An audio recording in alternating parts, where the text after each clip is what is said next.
Kenapa, Jake?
Ayan.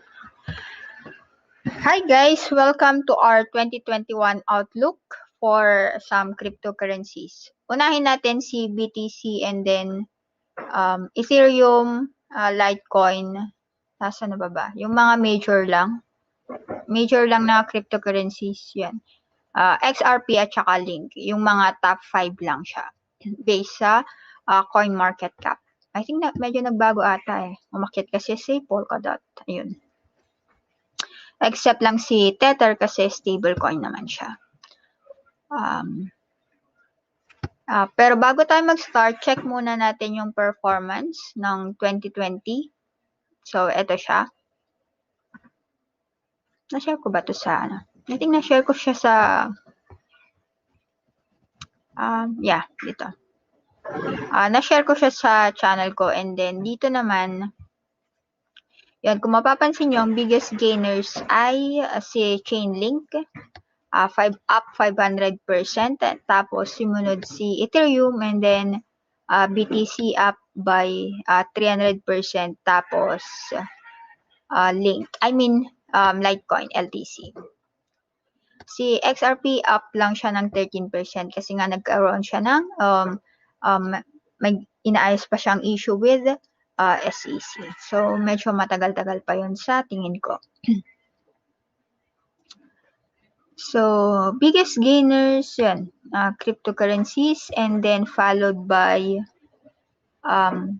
commodities, silver, gold, and then natural gas. Sa indices naman, makikita nyo is si Nasdaq ang biggest or best performer.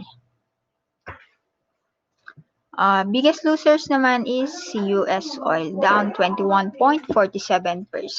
So, ito yung mga year-end prices niya or kung holiday, syempre ang gagamitin natin before that, before mag-bakasyon or before December 31. Like for example, sa PSEI,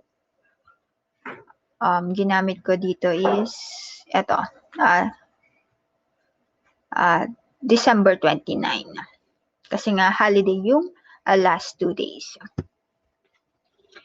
So ngayon, nag-prepare ako ng spreadsheet. Puro ako laging spreadsheet eh.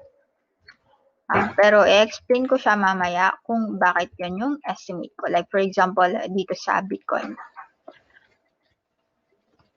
So, saan ko nakuha yung, meron akong tatlong estimate. Yung best estimate, conservative estimate, and of course, worst estimate.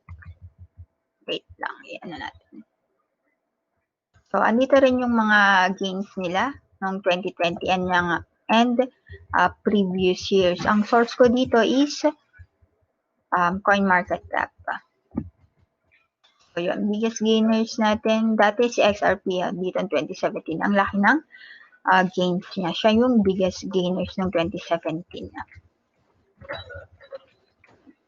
So, yan yung tatlong estimate ko. So, unahin natin itong best estimate ko na 293 or close to 300,000. Ang ginamit ko dyan is yung logarithmic chart. So, let me just show that. Hindi ko pa siya inano eh. I think na-share ko din siya sa trading ideas eh. Alam ko nasa number 1 or something.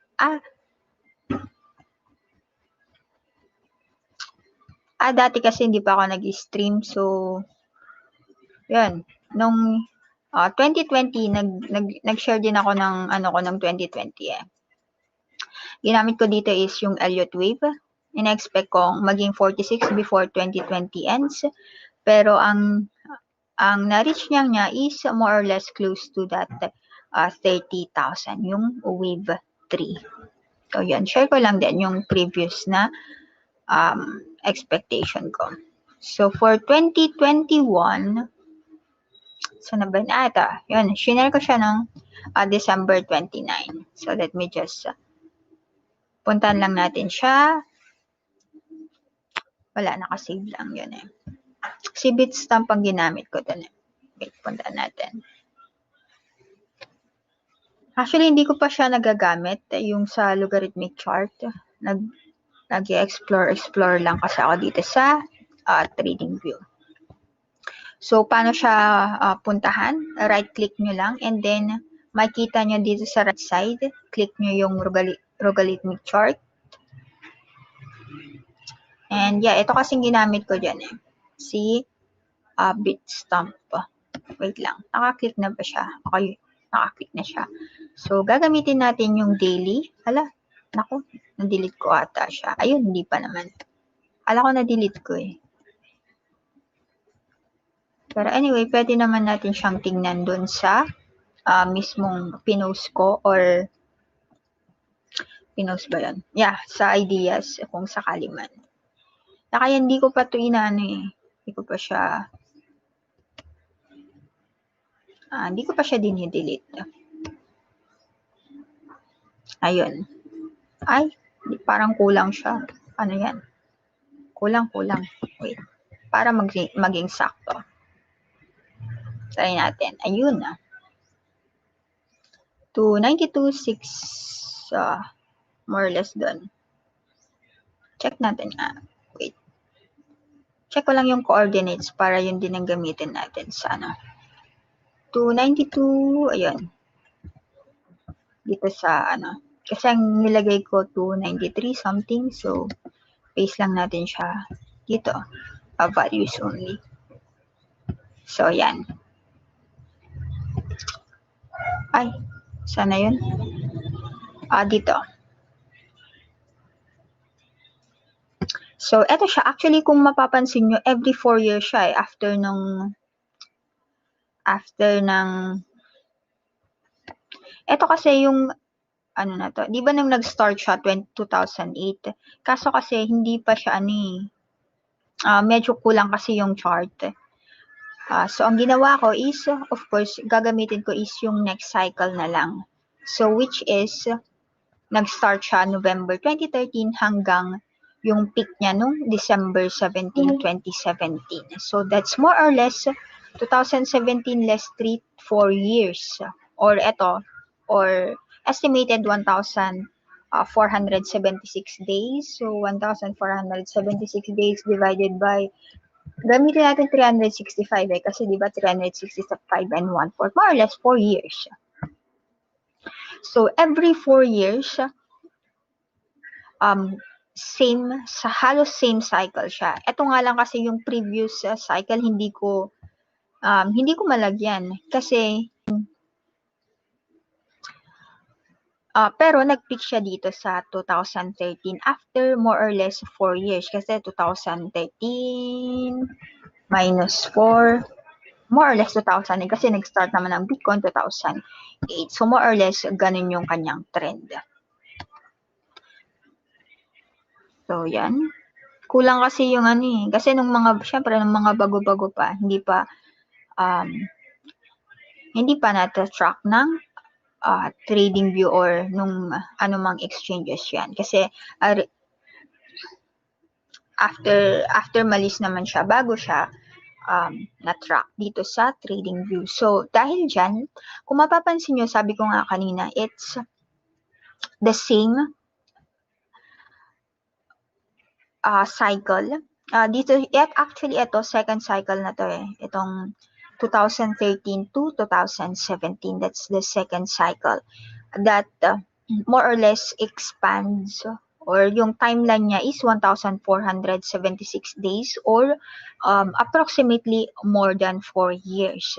And then, same din dito, from 2017, possibly mag-e-end siya by on or before January 8 to 2022. So talagang this year, 2021, it's a massive bull run. In my opinion, of course. Anyway, disclaimer lang guys.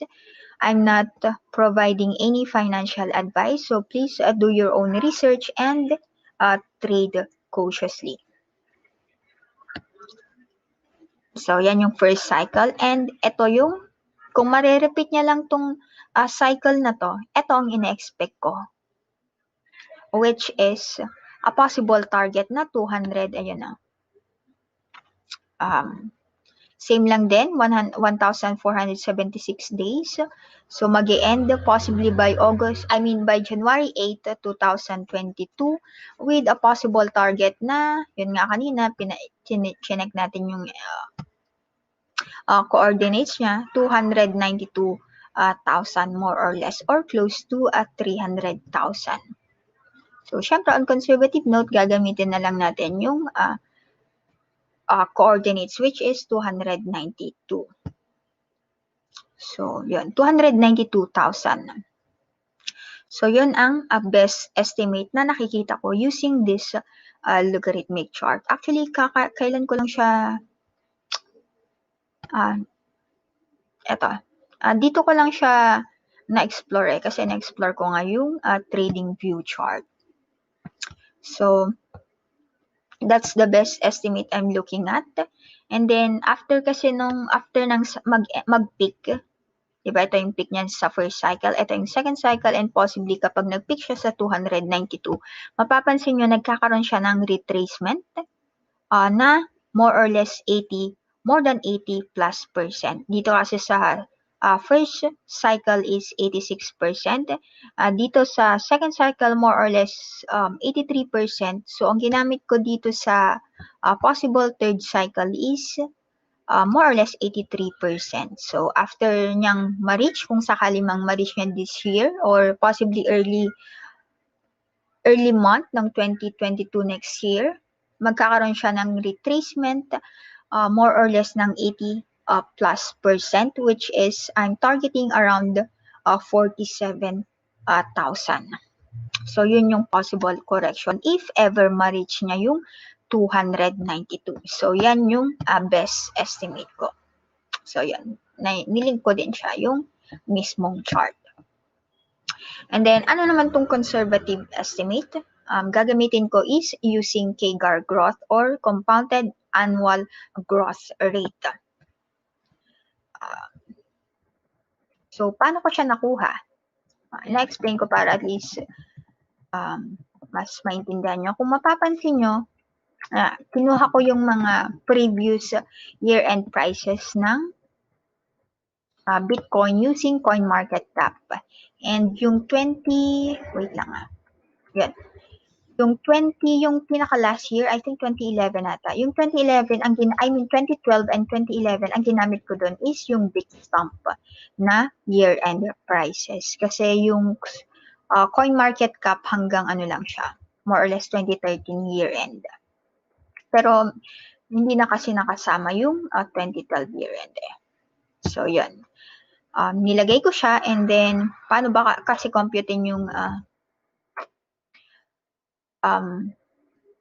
annual growth rate, compounded annual growth rate? It's the ending value, which is 2020, na 29,000 more or less, divided by yung beginning value niya, which is, yung ginamit ko is 2011, and then, yung period number of years is 9 years.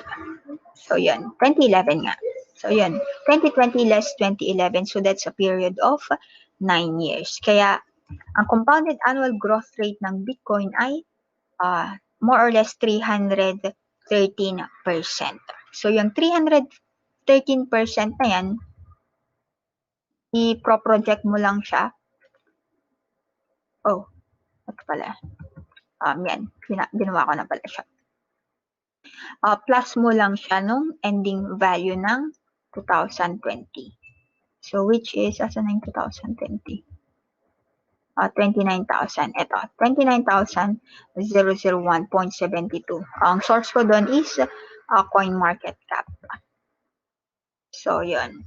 Kaya nakuha ko yung 119,834.16. So, more or less nasa close to 120,000.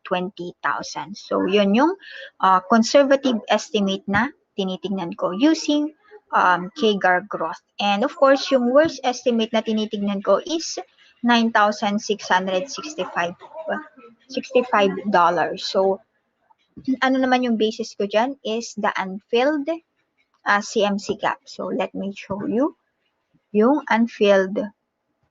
Siyempre, pupuntahan natin si CMC, which is this. Tapos, papalitan natin siya. Gagawin na natin siyang regular chart. Wait lang. Gamitin natin itong 3 hours. Dami-dami kasi. Pag si CMC siya yung chart na ang daming gaps. Kasi nga, hindi naman siya 24/7. So, may mga previous gaps pa na hindi na-fill. Pero ang pinakamababa kasi is the 9,665. So, let me show.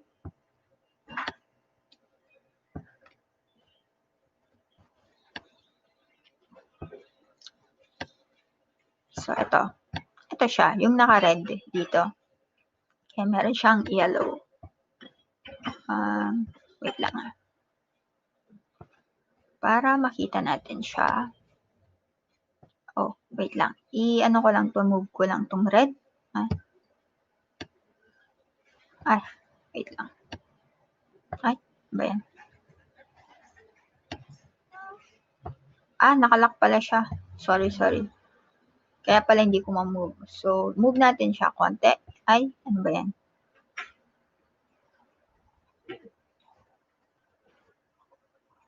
Move ko lang siya. Ay, ano ba yan? Or, Control Z and then hide ko na lang siya. So, yun. So, nakita nyo? That's the gap na hindi pa na-fill. So, yan yung worst case scenario na tinitignan ko kay BTC if ever pumagsak naman siya. Pero syempre, hindi naman siya magtutuloy na ganyan. Syempre, may mga support and resistance pa rin naman tayo along the way. Pero syempre, ito lang yung pinaka-worst na tinitignan ko kung sakali man. Kasi 'di ba yung 2020 hindi mo rin ma-expect yun na really below siya na global dump. So yun. So pinakita ko lang siya. More or less that's 9,665. So yun. Balik ko na siya. Control C ko na siya. So eto. The unfilled CMC gap. Pwede ko pala siyang lagyan ng nilak ko yan.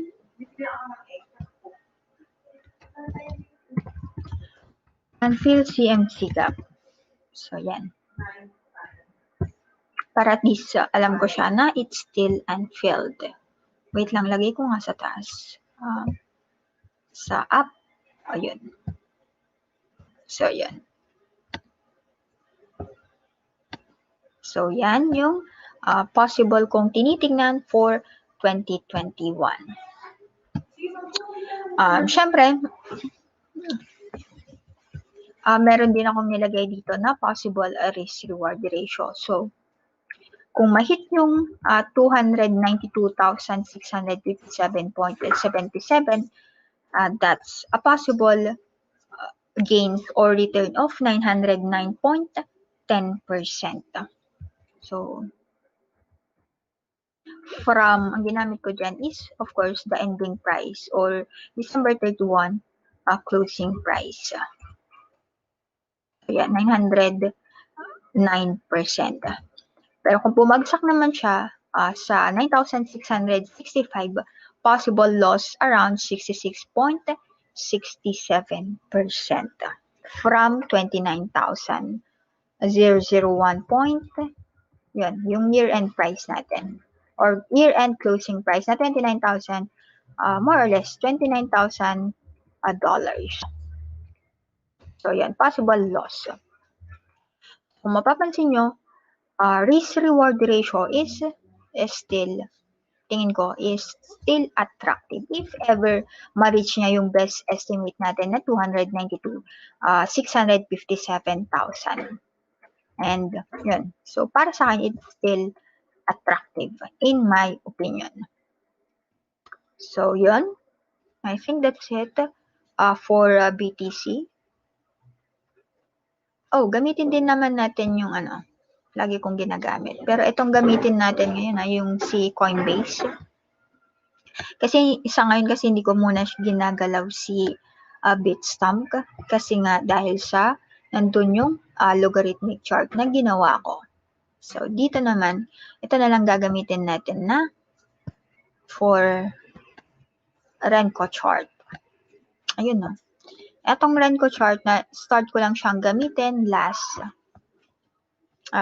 year, September. So, ayan. Yan. Ito kasi mas less noise siya versus the candlestick. Pero kung mababasa nyo yung parang year-end something nila, may year-end, alam ko may parang something basta may nag-release si TradingView ng year-end something. Kung anong nangyari sa kanila 2021 update or something. So, ang pinaka-most common na charts na ginagamit is of course the candlestick, and pinaka-common na indicator na ginagamit is the RSI or Relative Strength Index. Actually, yun lang din naman ako. Pero yan, recently lang kasi nakita ko tong Renko chart, which is maganda naman siyang gamitin. So, eto. I think if you have watched my previous videos, actually halos the same lang din. Bitstamp pala yung ginamit ko dun. Yun nga lang, I think mostly Bitstamp yung ginamit ko eh. Ito kasi nagkaroon siya ng double top dun. But anyway, more or less same pa rin naman siya eh.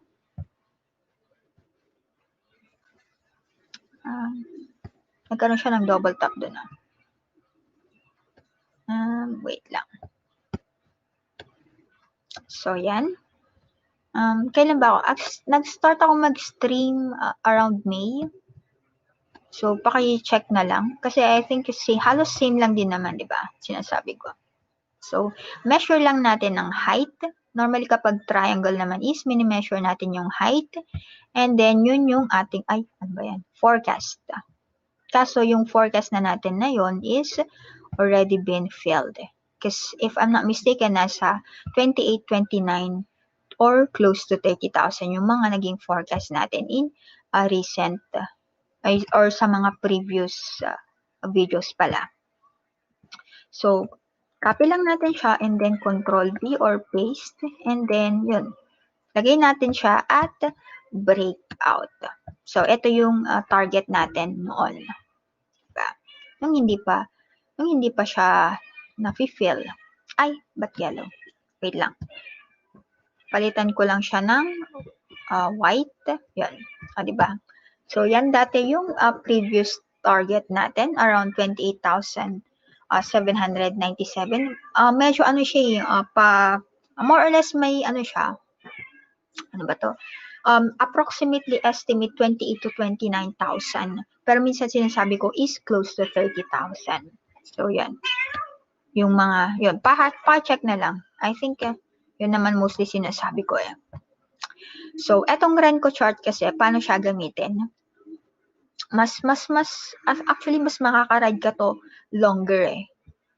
Kasi katulad nito, though sa chart, after the global dump, most of my trades, or even sa early stage, or early this year, or early 2020, even sa whole year ng 2020, most of my trades, I think na-share ko din in my previous video na most of my trades are just long. Kasi mas madali din siyang i-manage kasi. Para sa akin na. And yeah, and I think because of this also, nung nakita ko yung Renko chart. So as long as, yun as long as hindi pa ako nakakita ng more or less dalawang Renko, yung bullishness of course is still the majority. Katulad nito, nagkaroon lang siya ng correction dito, but still you can see that the trend is still uptrend.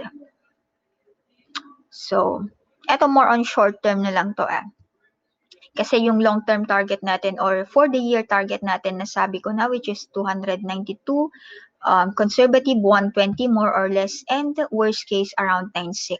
So ito yung mga best conservative and worst case estimate natin. So ngayon, puntahan na natin yung more or less short-term trades. Pero kung talagang short-term kayo or scalp, mas magandang gamitin pa rin yung candlestick. Para sa akin kasi limited. Kasi hindi ko kasi magamit yung Renko in lower time frame. Buti sana kung nagagamit ko siya. Pwede ko din sana siyang gamitin. But since hindi ko na lang siya gagamitin. So, another way of looking at it is mag-add tayo ng Renko chart. So, yun. Fib. So, anong ina-expect natin? Ayun, Kasi currently nasa tayo? 29,000. Ang high niya using Renko is 29,454.99 and it's forming a possible bullish Renko bar. So, ang height ng Renko bar na to is, makikita nyo is 1,385. Actually, nagbabago siya So, check nyo na lang siya daily. Kasi alam ko 1,400 something nung nakaraan Let me just check. Kasi yan yung ginagamit ko Ito, yung Renko height na shinare ko last December 30, 1,401. Halos same lang din. Pero hindi pa kasi siya nare-reach yung 29,000 that time So, ngayon naman, aray. Saan na pa ako? Wait lang. So, since possible bullish Renko chart pa rin siya, Renko bar, so add lang tayo ng closing price nito, which is 29,104.75 plus 1,385.94. So, gamitin natin itong calculator, syempre. Calculator. So, ito. 29,104.74 plus 1,385.94. So, ayun, kitang-kita more than $30,000 or 30,490 kapag nabuo niya tong bullish Renko bar na to. So, yan yung ating immediate target. Kasi na-hit na niya yung target natin dito sa triangle. So, ano din? Wait lang 30,000 yung next Renko bar natin. Dito. Dito. 30,490, ano yan? 0.68.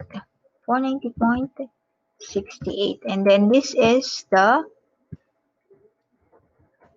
next target, Renko bar. So, yan yung next possible closing price ng Renko bar natin. So, yan. Diba? 30,000. Pero ako, yun, ang nilagay ko sa aking position, BTC Perpetual is, nag-aantay ko sa 30,000. So, yun yung target. Kung sakaling ma-reach na dyan, eto, syempre, solid. Ito na ang next, the 32,000. Ba't ganun? Ba't red? Ayaw ko ng red. Wait. Ito, palitan natin to. So, yan yung next possible target natin.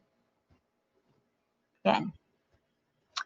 The 32,000. Kung, syempre, dumire-diretso pa siya dyan. Or, pwede nating mag-add ka na lang ng, ano na to? 1385.94. Yun. Para mas madali. Plus 1385.94. O, diba? Nasa more or less close to 32,000. O, diba? Yan. So, diba?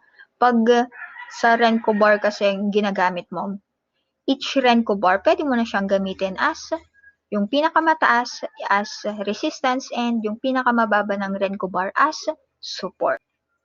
So, ganun lang siya gamitin. So, I think that's it. Siyempre, kung nag-i-scalp kayo, wait, let me also share.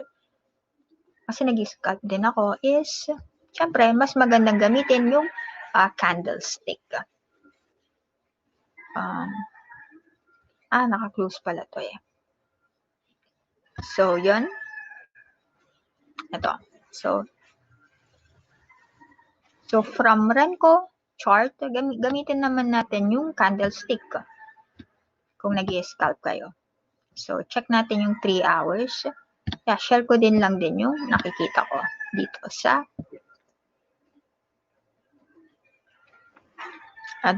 ano.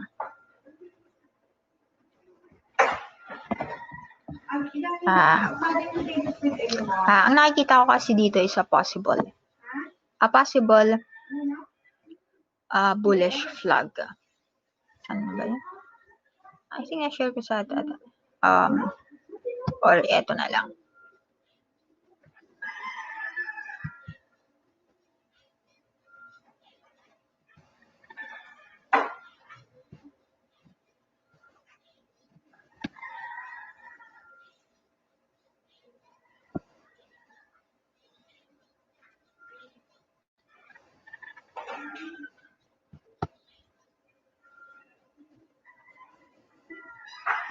Wait lang, lakayan ko lang.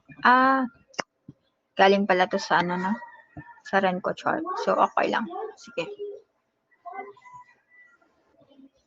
So, kanina kasi nakaano ako eh.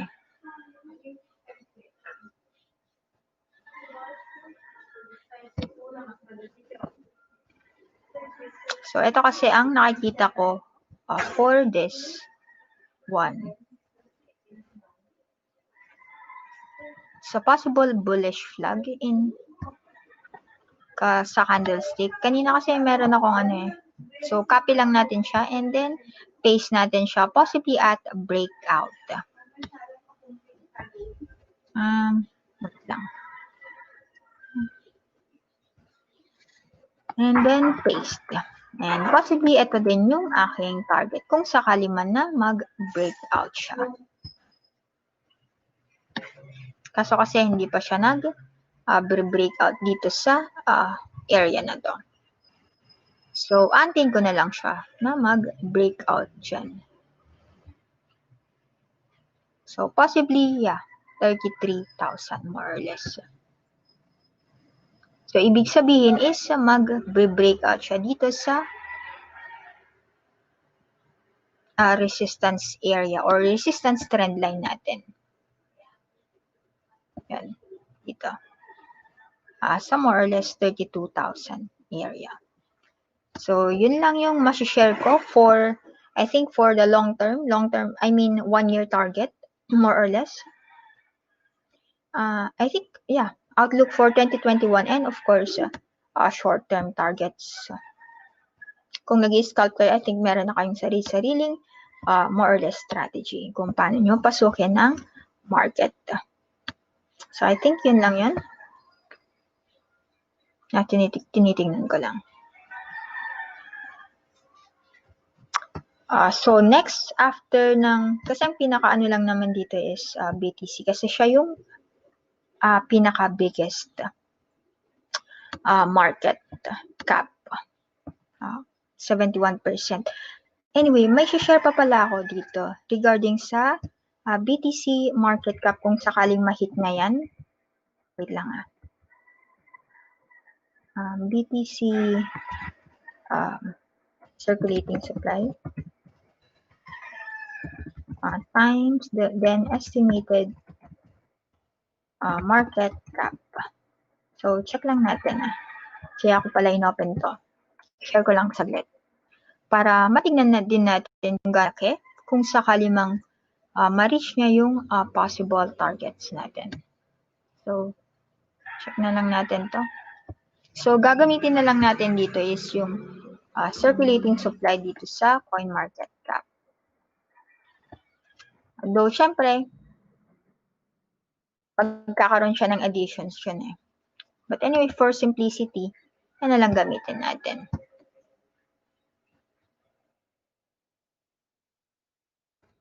And, eto.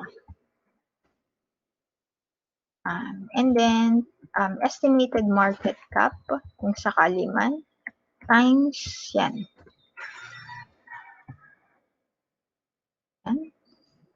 And yan. So, kapag bumalik siya sa, so ito yung tinitignan nating possible market cap in US dollars to.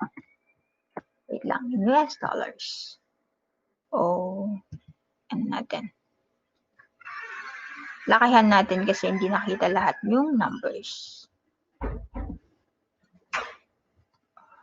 Wait lang, iyan ako. Decrease natin decimal points to isa lang. I mean, walang decimal points. So, 1, 2, 3, let's so, aabot siya ng more or less 5.44 billion. Or actually, that's trillion already. 1, 2, 3. Yeah. $5.44 trillion. Kung maging or mahit yung estimate natin na $292,657. So, wait, puntahan natin yung check natin yung market cap ng US stocks. Wait lang para ma-compare natin siya. Uy, mag-1 hour na. Hindi, explore din ako na. Ang kulit lang eh. No, hindi dyan. Ayun, dito. Sa ideas and then asset class. Stocks.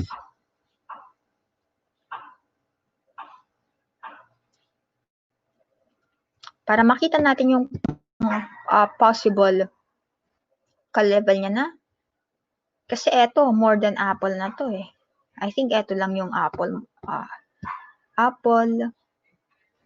market cap. So, wait. Nag-check lang tayo. Check natin yung market movers. Bagal lang.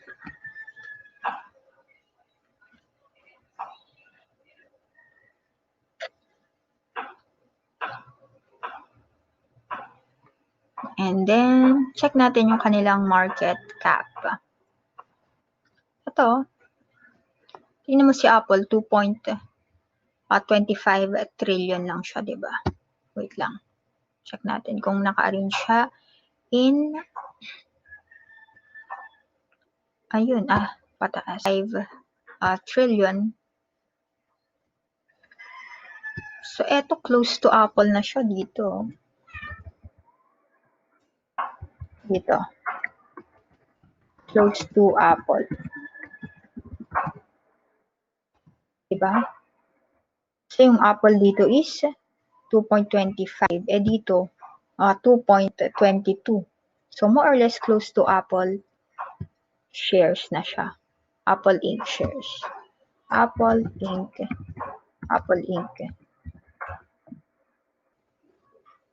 Yeah. Currently, and kapag na-reach niya yung 292,657.77, wala na. Times ilan na siya? More than times 2 na siya ng Apple. So, more or less, eto, pag-a-add mo din, parang isang malaking or several tech stocks na siya kung sakali man. Kasi currently, ano ba yung ka-level niya ngayon? 547, 123 billion. So that's 540 at 547, that's more or less, eto mas malaki pa siya kay Berkshire Hathaway or yung kay Warren Buffett. Diba? So, yun. Currently. So, eto, 2 times Apple na siya. 2 times Apple Inc. market cap. Diba? More or less, diba? 2.25.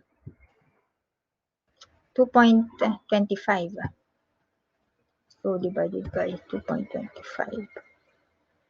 So, eto, divided by 1, 1, 2, 3, 1, 2, 3, 1, 2, 3. Oh.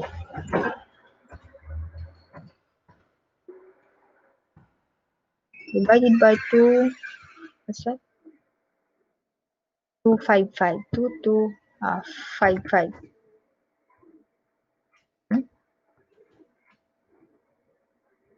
255. So, more or less twice. Twice nga siya ng Apple. More or less, more than more than. So, ang conservative, yan na lang gamitin natin kung sakali mang ma-hit yung mga target price na yan. So, yan. So, kita nyo is that's the possible target equivalent. Yan. Wait lang. Ay. Etong 1, 2, 3, 179.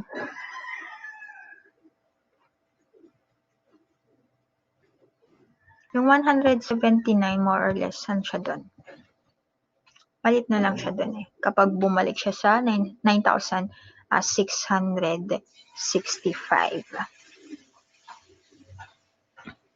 Ano yun? 179 billion. So, yung 179 billion, more or less equivalent siya ng, ito, more or less. Hindi ko naman kilala ito eh. ExxonMobil, or ito. Ito pala. Si Avgo Broadcom Inc. So, yun yung ka-level niya if ever bumalik siya. Avgo. Close to Avgo market cap. Ay. Close to Avgo market cap. So, yan. Diba? So, currently, mas mataas siya sa Berkshire kay Warren Buffett na market cap ito. So, check nyo na lang yung coin market cap kung gusto nyo makita yung current market cap ng mga cryptocurrencies. So, I think yun lang yung ma-share ko dito sa Bitcoin. So, kung may tanong kayo, just, is there a gap at 3K? 3K. Oh. Wait, let me check. Because I think the lowest gap already in the CMC chart is, I mean, the 9,665. No, I can't remove the drawings. Because maybe I can remove this with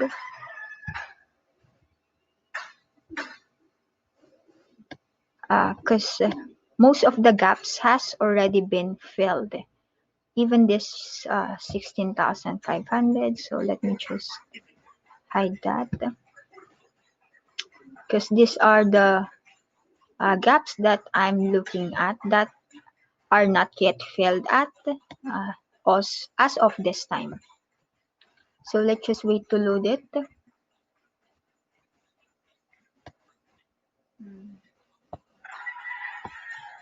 So antayin lang natin. So lagay ko muna siya sa 1 day. So from 1 day and then lipat natin siya sa 3 hours. Because I have notations on the gaps that's already been filled, except for those 4, I think. So let me just check because I know that's 3,000 something.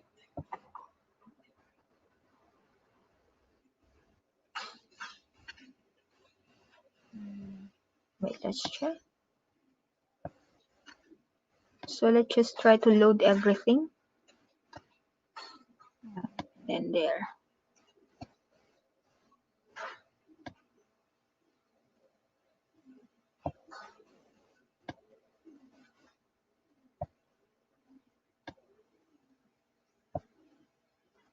But of course, if you already have seen that if there is a gap at 3,000, you can always also share in the live chat so that we can look at it. So anyway, this is the 2018, right? Yeah. Okay, so this is the start. So we'll look at it. If there is still unfilled a gap below that area, because this one filled, this one filled.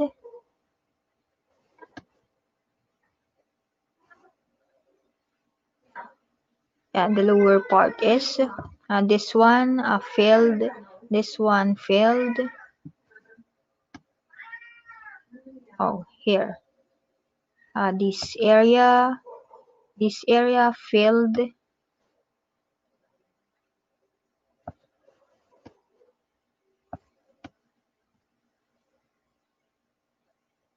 So this one is filled here. This one is filled there. This one filled here, and then this one filled there, and then here filled.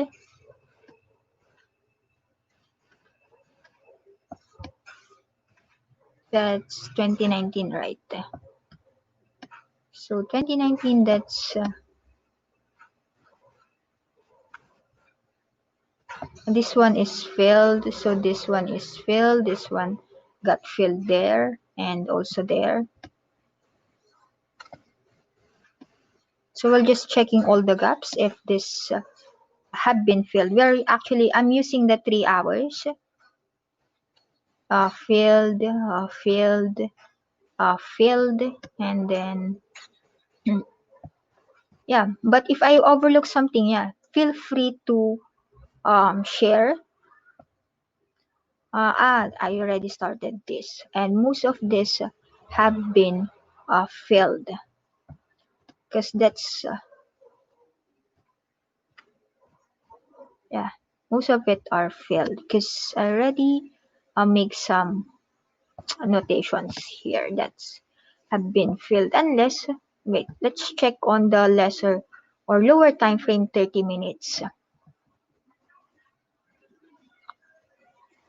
Because normally I use this time frames, 30 minutes, 3 hours, and then the higher time frame, daily, weekly, and monthly chart. Oh, let's just wait for it to load.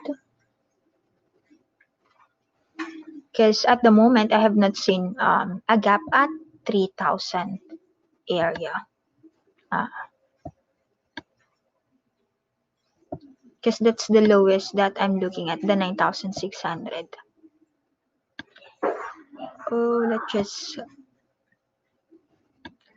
try to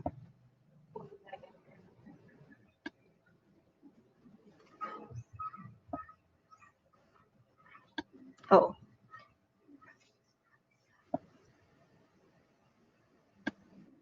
so yeah, I think I used 30 minutes here in my, so let's just go backwards at the beginning and let's look at it. Oh, let's just wait for it to load. It's just January. Oh, I think this is the last. Well, so I don't know why it's not. Let's try to. Why it's not loading all? Oh, but if you load all, that's the daily time frame. Oh,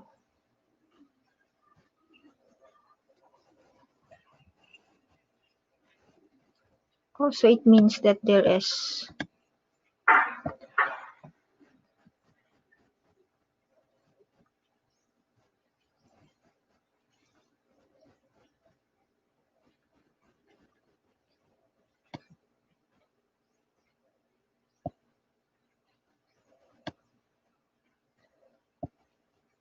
so it's only loading until from January 2022 present if I use the 30 minutes time frame. So I don't know if this is the same with other users with subscription. I think that's limited for me. That's why I use the 3 hours. But I don't know. Hindi ko alam kung merong meron atang limitation kapag or meron naman talagang limitation yung mga basic subscription. Pero hindi ko lang alam kung bakit hindi niya ma-load lahat using 30 minutes. Kasi kapag 3 hours naman, yun hanggang lang siya hanggang January 2 lang siya Pero kapag 3 hours kasi, if I use the 3 hours, I can see most of the candles. So using the 3 hours time frame, the lowest gap that I'm looking at is the $9,600 dollars. 2019 Kasi dito wala naman siya kasi dito yung gap pero na-fill siya dito. Dito rin na-fill siya dyan. So yun. Ito yung pinakamababa 3,120. So yun lang. So I'm not there is a gap at 3,000. Well, meron daw gap sa 3,000. Feel free to share the gap. Feel free to share.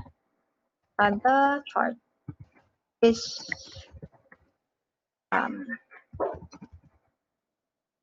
lowest gap. The lowest gap looking is 9.6, around 9.6. 9.6K. Oo, pwede naman yung Renko bar sa sa weekly at saka sa pwede siya.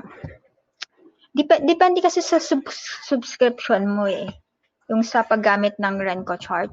Depende sa subscription mo Kapag basic subscription ka lang, ang magagamit mo is ang pinaka magagamit mo is daily, weekly at saka monthly. Hindi ka magagamit ng mas mababang time frame katulad ng hours at saka minutes or even seconds.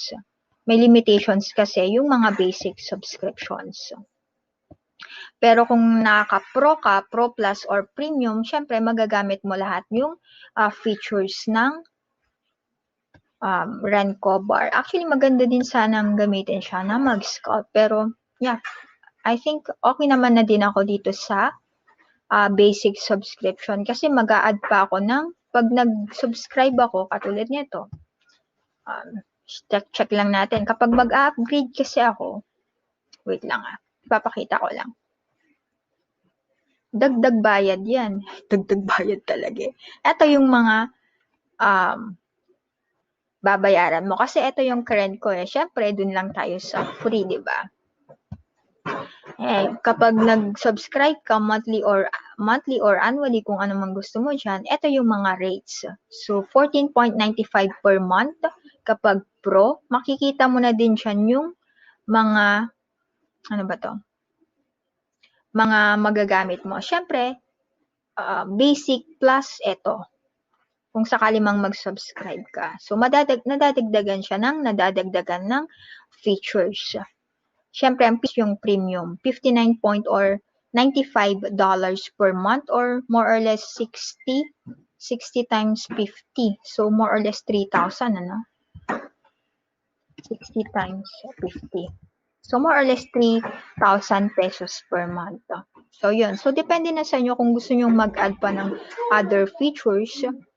Yun. Mag-subscribe na lang kayo or mag-upgrade, I mean. So, yun. So, para saan okay din naman yung daily. Kasi kapag nag-scout naman ako, syempre gagamitin ko na lang is the most common chart, which is the candlestick. Yun naman ang pinaka-most common candles. So, magka-candles na lang ako kung gagamit ako ng a lower time frame. Actually, halos ganun din lang naman, di ba? Kasi ako naman kapag nag-trade is more on price action. So, basic lang talaga ako mag-trade. Kung gagamit man ako ng indicator is, that's RSI, pero ngayon is, ang mas ginagamit ko is the divergence indicator. Actually, RSI din yung ginagamit niya dyan. May added lang siya added. Kasi katulad nito, bull at saka bear. So, ito lang yung ginagamit ko. So, okay na ako dyan. Kasi 3,000 per month. Malaki din yun, Di ba? So, yan. Target ko kasi is syempre mas malaki, mas malaking kita and mas mababang cost, 'di ba? Lang mag-add ka pa kung kaya mo namang gamitin or mag-work sa most common charts. Anyway, nabasa ko 'yan saan na ba 'yan? Wait lang, try kong i-share. I think nasa ano siya Wait lang. Hindi pala dyan. Somewhere sa... Pero sabi niya, somewhere... Parang mag-notify siya or something Hindi ko alam kung saan siya nag-notify. Hindi siya dyan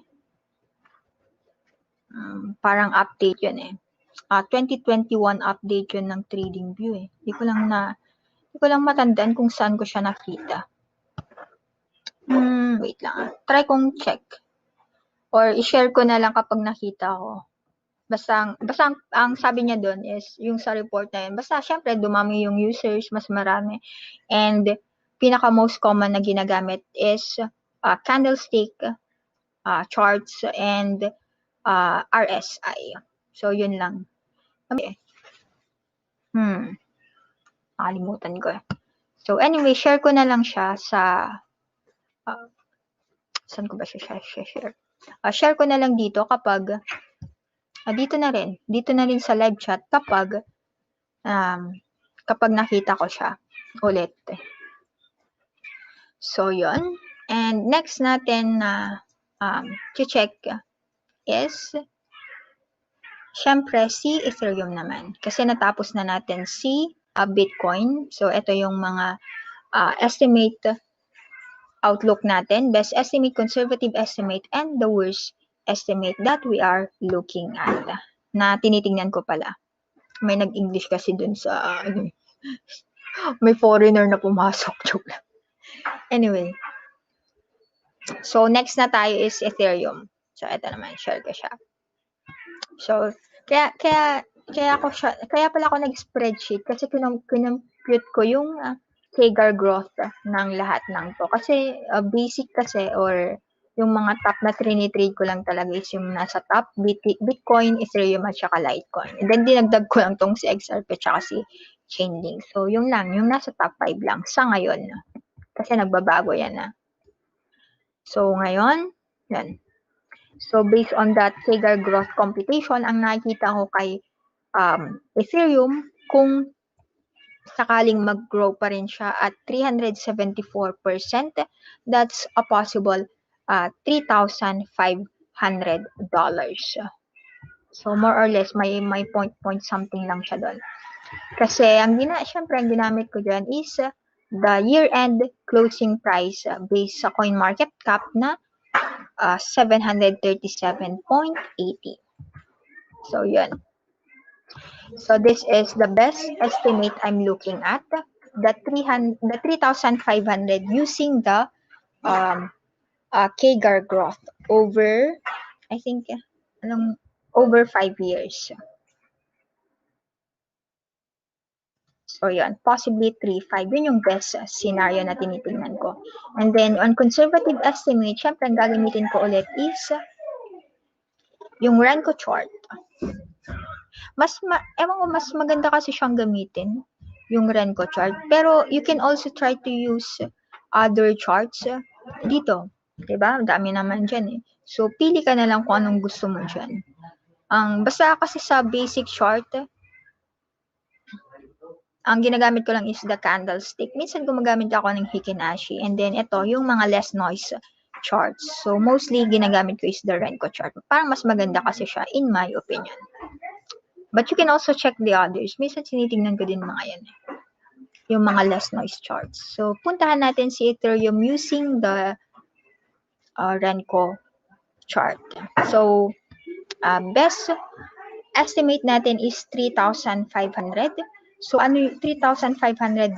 So, ano yung possible, wait lang, possible catalyst for it? Malilist din siya dito sa, yan.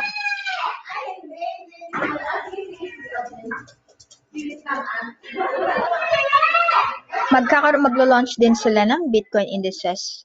This year pala. 550 coins. So, yeah, hindi ko pa na-check kung ano yung mga yan, 550 coins. At maliban dyan, yung CMC Ethereum futures din. So, that will also add additional, syempre, market demand. Kasi diba dito, si CMC ang trade lang niya is the Bitcoin. Ngayon, kung mag-add siya ng Ethereum, that's also an additional. O, diba? Dagdag demand din yun. Dagdag possible catalyst for it to move higher, I think. But anyway, let's see how the market reacts on that. Pero syempre, for me, I think it's more on a positive note. So, yan. That could possibly push the price to 3,500. Or that's using the CAGR growth over 5 years. So, yung conservative estimate naman na 1,900, syempre ginamit ko dyan, halos Renko chart na lang. Ang ginamit ko lang is Renko and the CAGR growth, except for the Bitcoin na gumamit ako ng logarithmic chart. Anyway, try ko din palang check siya, yung logarithmic chart, kasi hindi ko tinignan siya on that scenario. So, anyway, eto na lang yung, syempre, isi-share ko kung ano yung nakikita ko na possible target natin for this year, 2021.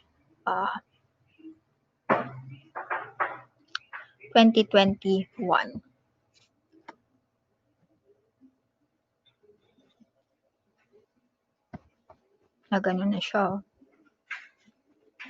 So, using this Renko chart, or actually, pwede nyo din, kung gusto nyo gumamit ng higher time frames, pwede rin. Actually, halos same lang din naman.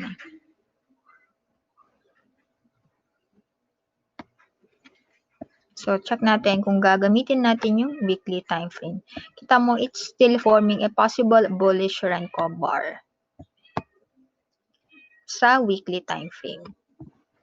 So, depende kasi kung paano kayo mag-trade eh. Siyempre, kapag nag-scalp, normally is minutes at saka seconds yung mga ginagamit ng mga yun.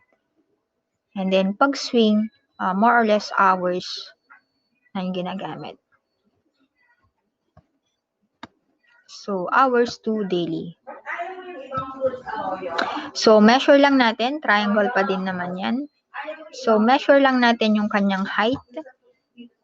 And ilalagay natin siya at breakout. So, copy ko lang and then Control-V or paste. So, syempre, lalagay ko siya kapag nag-breakout na siya, which is dyan. So, ito yung tinitignan ko na estimate natin is 1,931. Ayun, no? So, kahit tignan natin yung coordinates, that's more or less 1,931. So, yeah, gagamitin ko na lang is 1,900. So, yan. Ay, yellow. Ba't yellow? Jake! No! Oh, yan. Ay.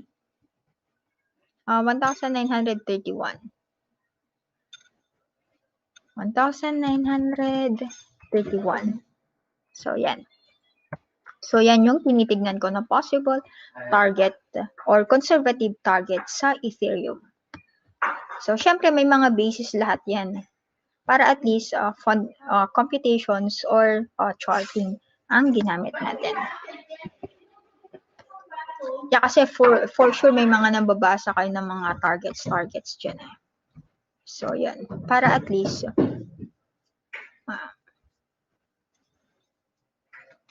yan. So, yun yung possibly tinitingnan ko. Kasi nag-breakout din naman siya dyan eh. Actually, parang Bitcoin din yan eh. Yun nga lang is, na-delete ko na pala. Naunang nag-breakout yung Bitcoin. Sorry, na-delete ko na eh. So, yun. Which is, nagtuloy-tuloy siya. So, kung magtutuloy-tuloy siya, possibly that's the conservative target, which is the 1,900 levels. Siyempre, yung worst target ko is the $100. So, what's the $100 here?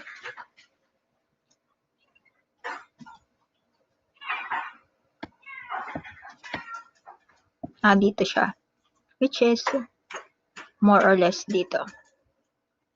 $100 pa yan. Ito.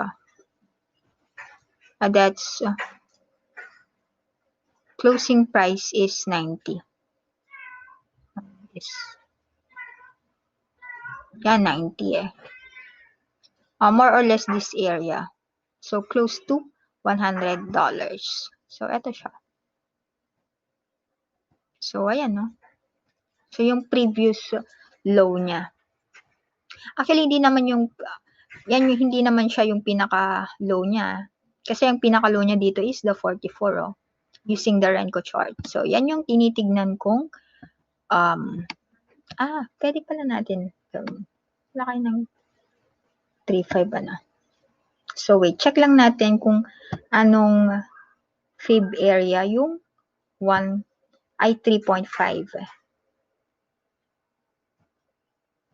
So, yan. Check lang natin, ha? Ayun, no? 2.618. So, more or less, that's it. O, diba? At least, nalagay na natin lahat dito sa ating chart yung mga targets natin. So, eto yung, wait lang, lagay ko. Worst target natin. Worst estimate na pwedeng mangyari kay,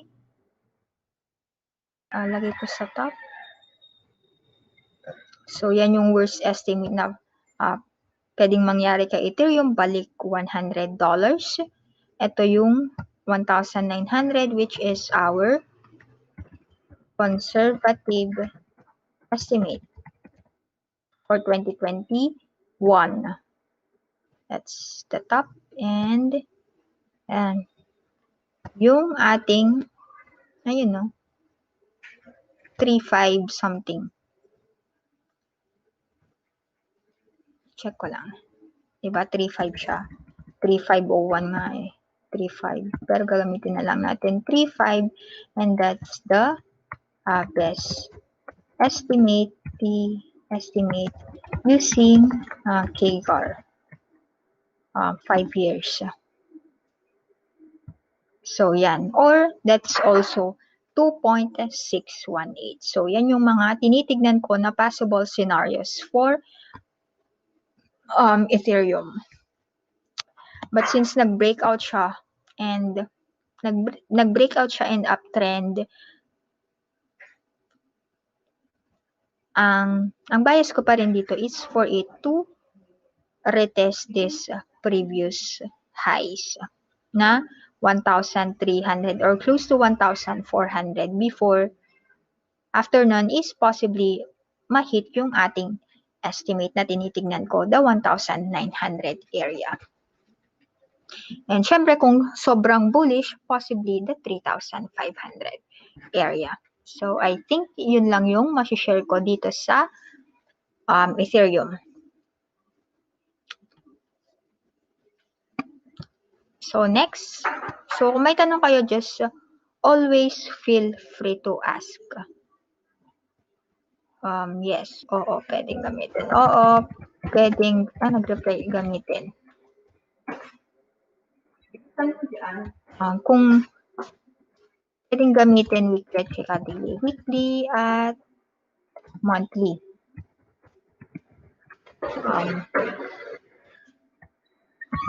Pero kung may subscription ka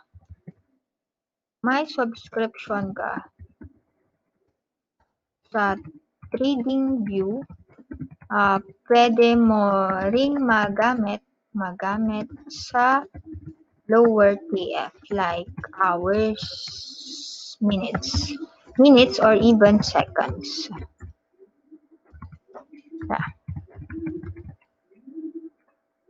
So yun, free lang kasi ang subscription ko yan.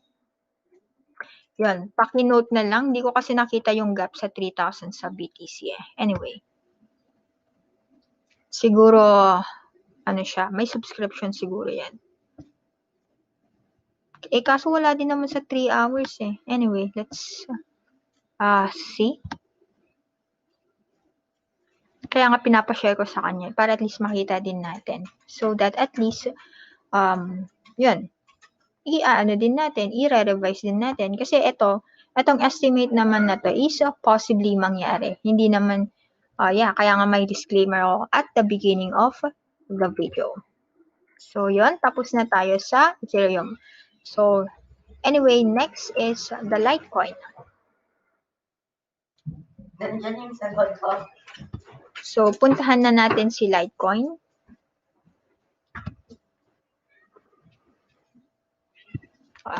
Clear ko muna yung chart.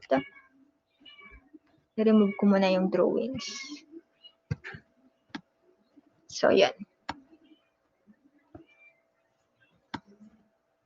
So, actually, maganda din gamitin itong TradingView eh. So, yan. So, depende na lang kung ano yung sa tingin nyo is gamay nyo na gamitin.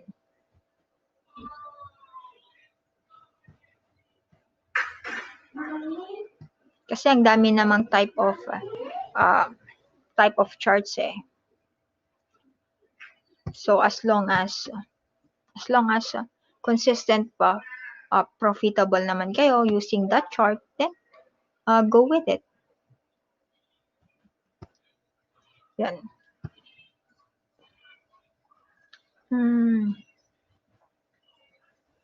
So share ko din kung think i-publish ko na lang din siya mamaya na.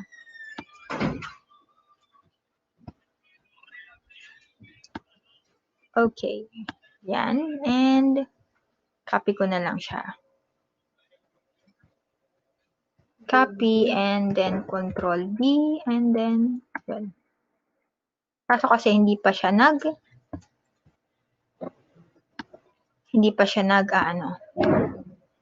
nagbe-breakout. So yun. So that's the possible estimate I'm looking at, the 600. Oh, sana yun. The $600 para kay LTC. I'm expecting a possible breakout here eh. So yan yung best estimate na nakikita ko. And then on conservative estimate, if yung CAGR growth niya na around 199.25% is same lang this year. So possibly that's $373.14. So yun yung ating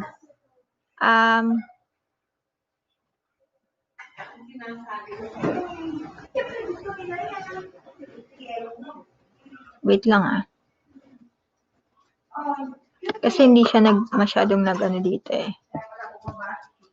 So wait, i-ano ko lang ha. Kasi hindi siya masyadong nag-ano sa line.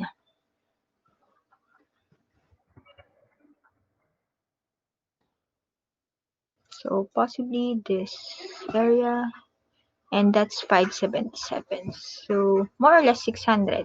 So gawin na lang natin 600, 577 yung coordinates niya. So this is our best estimate na tinitingnan. the 577 or more or less close to $600. And then conservative estimate at 373.14. That's using the CAGR growth, 373.14. So, conservative estimate for 2021, that's 373.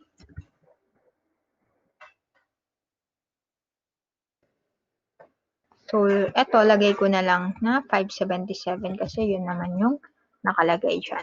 So, 577 or close to 600, 373 at saka possibly the worst estimate I'm looking at is, of course, this previous area, which is the 25, the previous low of 25. So, which is this 25, and this is the worst estimate or yan yung posibleng pinakamababa na. Ayan. So, yan yung mga tinitignan kong possible target prices for Litecoin this 2021. Anyway, nag-release pala sila ng ano ba yung news dito? Kung gusto nyo mag-avail pala ng Lite card, pwede din kayong pumunta sa ano ba yan? litecard.something.com. So, pa-check na lang yung kanilang Twitter page or Twitter Twitter social media nila. Nabasa ko yun dun eh.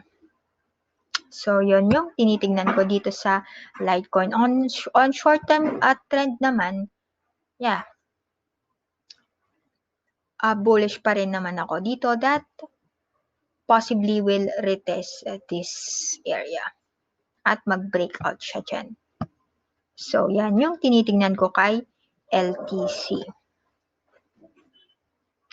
So, I think yun na yun. Na-explain ko na siya kung paano ko nakuha tong mga prices na to. At least, medyo binago ko din yung iba. Based dito sa price na nakita natin dito. So, next is, kung may tanong kayo, just feel free to ask.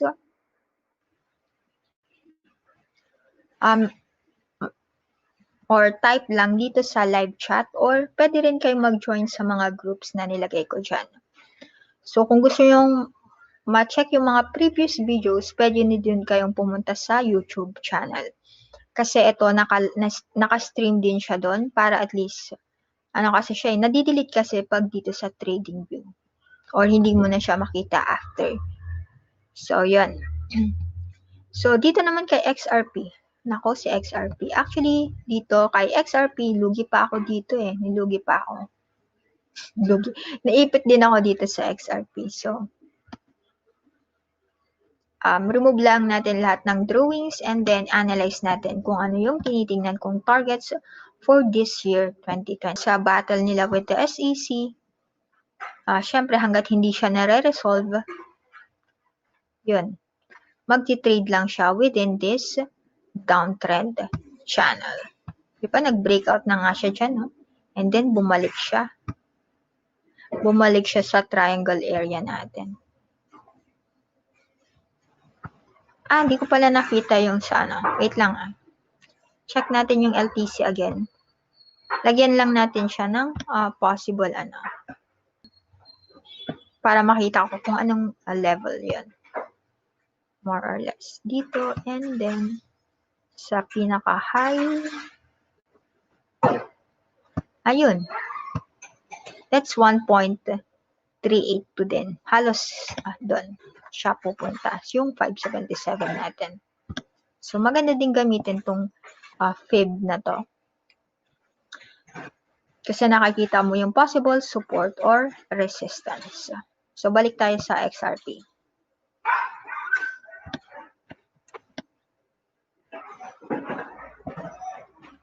Yan. Basag. Nag-breakdown ulit. Just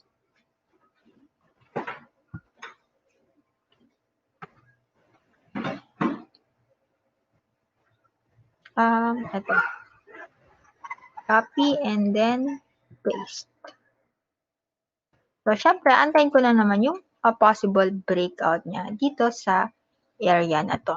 So, that's more or less, kaya dyan ko nakuha yung aking targets of 3.5. Ayun na, 3.49 or more or less 3.5. So, this is our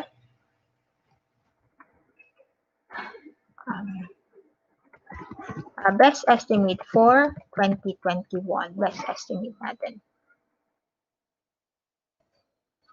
Syempre, yung best estimate natin na 3.5 yan. Assuming, of course, na maayos nila yung issue nila with the SEC. Tingin ko naman maayos naman nila yun eh. It's just tingin ko it's compliance. So, kailangan nilang magbayad ng kung anong penalties and charges na ni SEC sa kanila. Pero syempre, medyo matagal-tagal pa yun. So, yun. And based on the CAGR growth of 80.54%, possibly that is a 40 cents. So, dito yung conservative estimate natin, 40 cents. So, medyo nalugi na. Actually, naipit na din ako dito eh. Naipit kasi syempre hindi ko pa siya binibenta. Nalugi kapag binenta ko na siya ng mas mababa sa pinambili ko. So, this is conservative. So, this is 40 cents. 40 cents yun na. And the worst case is, nakikita nyo tong low na to? That's the 7 cents. Or this one. Pinaka-low, which is, lagay natin, 7 cents. Worst. So, yan yung mga tinitingnan ko dito kay XRP. Kapag natalo siya dyan, possibly balik siya dyan sa 7 cents. Nag-7 cents na ba siya? I think hindi pa. So, yan yung tinitignan ko kay XRP. Pero long battle pa to. Tsaka, may mga ibang exchanges na nagdi-delist ng XRP, including Coinbase. Syempre, ayaw nilang madrag or masama sa issue with the SEC. So, syempre, nag-risk off din muna sila or dinilist muna nila. So, lesser liquidity dito kay XRP. So, check natin kung may news siya. Normally, pwede nyong tignan dito eh. Ayun no. Si ano pala yan? Si Bitrex naman. Saan ba yan? Analysis lang naman yan.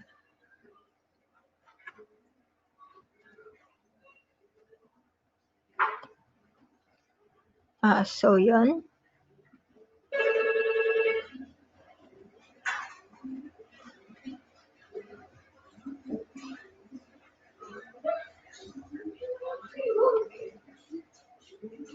Pero nung bumaba siya is, nag-accumulate din ako dito ng XRP eh.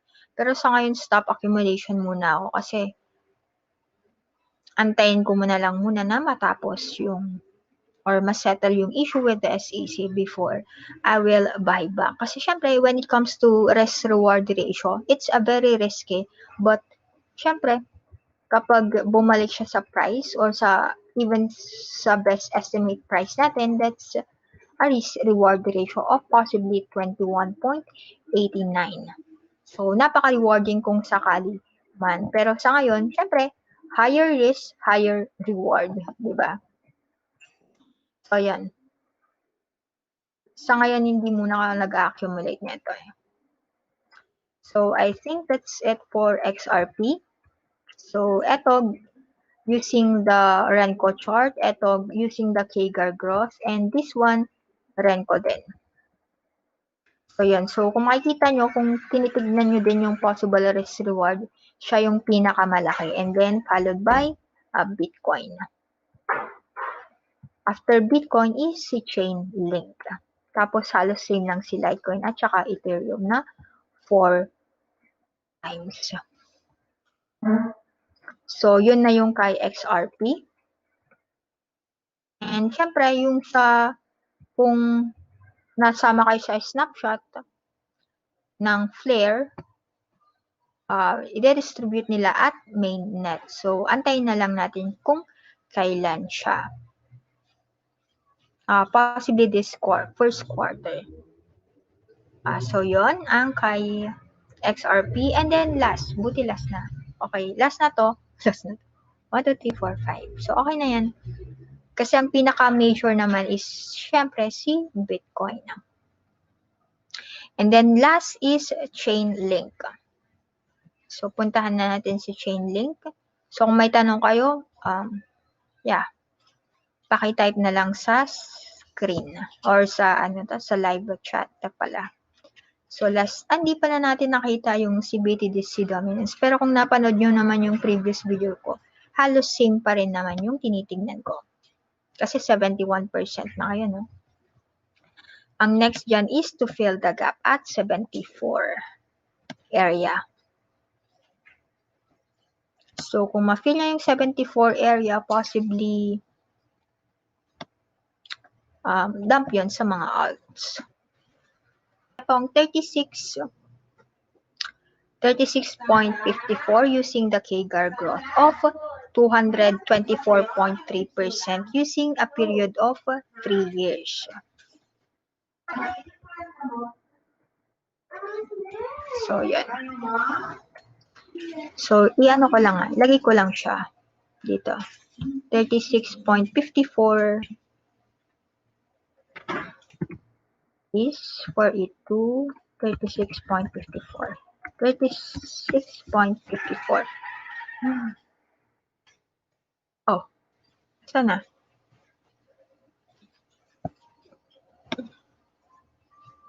Ay. Sige, ganyan na lang natin. Or pwede natin gamitin to.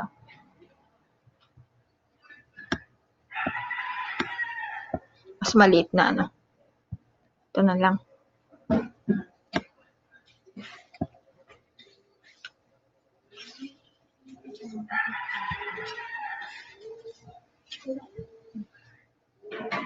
Ah, 27 yung conservative estimate and worst case at the $8. So, ito yung $8. So, the low of this.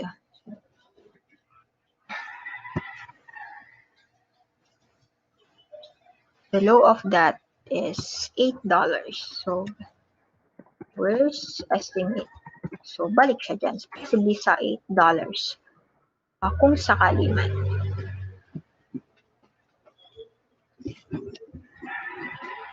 And the last is, kaya maganda din na ginagamit itong fib. Normally, ang ginagamit ko dito is 1.618 or 618. Basta may 618. Kaya napansin nyo yung mga extensions ko, halos doon na siya, di ba? Sa 2.3, di mo na makikita yung iba. Kasi kung titignan mo sa dito, ayun, no? Meron pang iba. Pero ang normally ang ginagamit ko kasi is the golden fib or golden ratio point 618. So plus 1 na lang. So kaya dito sa 2 and 3. Meron pa ba akong 4, 5, 6. So hanggang doon. Yun yung tinitingnan ko. So ito yung tinitingnan ko na next or best estimate, the 27 area. Or I mean conservative estimate for the year.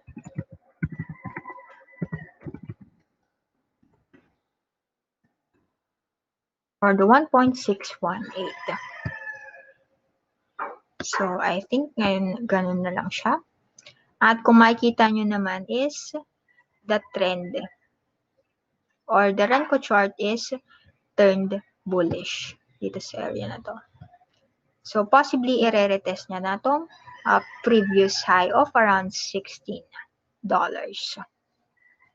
Eh, 12 months naman tayo eh. Medyo matagal-tagal pa yan. So, let's see.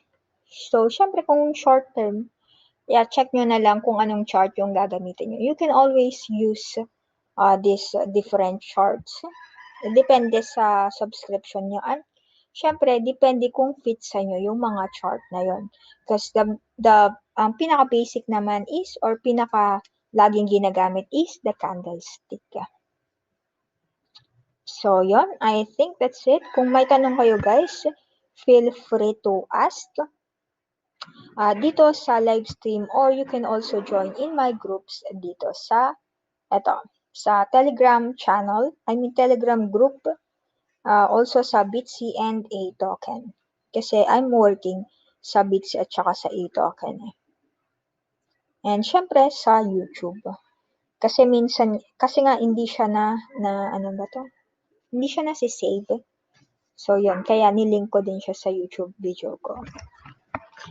So I think that's it guys, and saan na ba tayo? 29,375. And maliban dyan is, you can also check other. Ito kasi yung mga minomonitor kong asa na ba yan? Ito yung mga minomonitor ko, na yung mga nasa top 100 na coins. So you can always check the CoinMarketCap or CoinGecko para sa list ng mga coins. So ano ba? Ang laki din ng inakyat ni Polkadot eh. So yun. Or you can also try to stake other coins here. So ano ba? Tinitingnan ko lang yung mga recent apps. Wow, OKB. Kasama din, laki din ng inakyat to. And other else. Blockstock. Anong nangyari sa Blockstock? So, yan. Pa-check na lang ako kung ano man yung syempre, check nyo na lang. Always do your own research nga. Trinay ko lang check yung nasa top 100s. Kasi syempre, daily naman to na nag-a-update.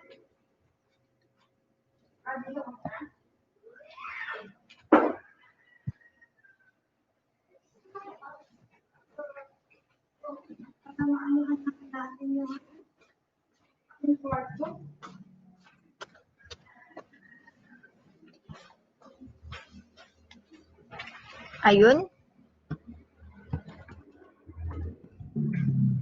So, that's it.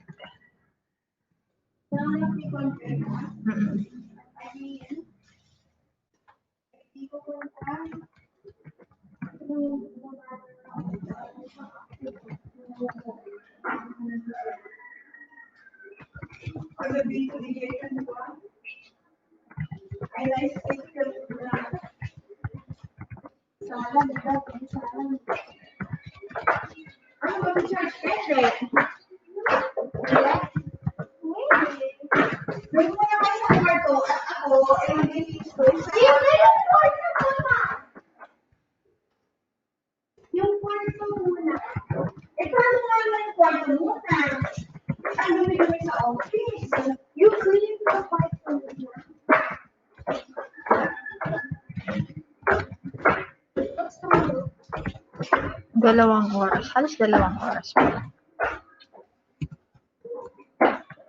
See you again.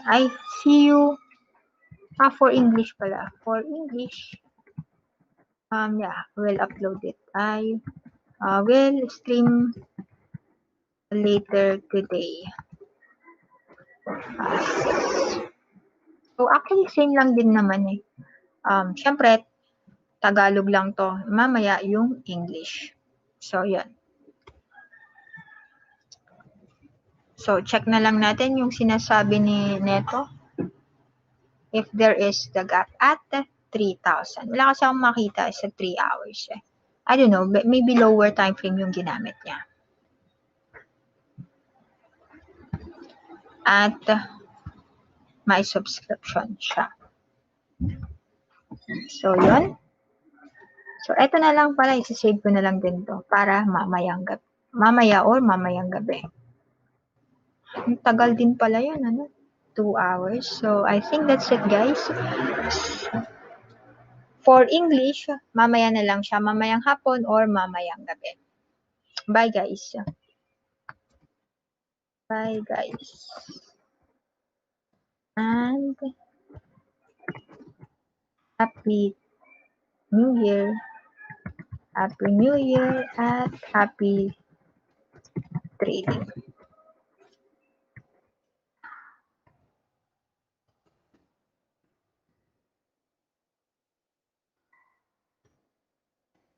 Consistent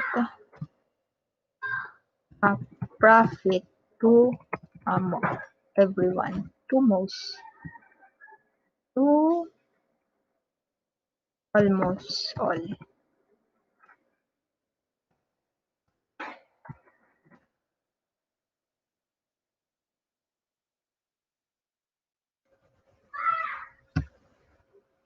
So, yun lang guys. For replay, pa-check na lang ako sa iyong YouTube. For replay, you can check nyo this.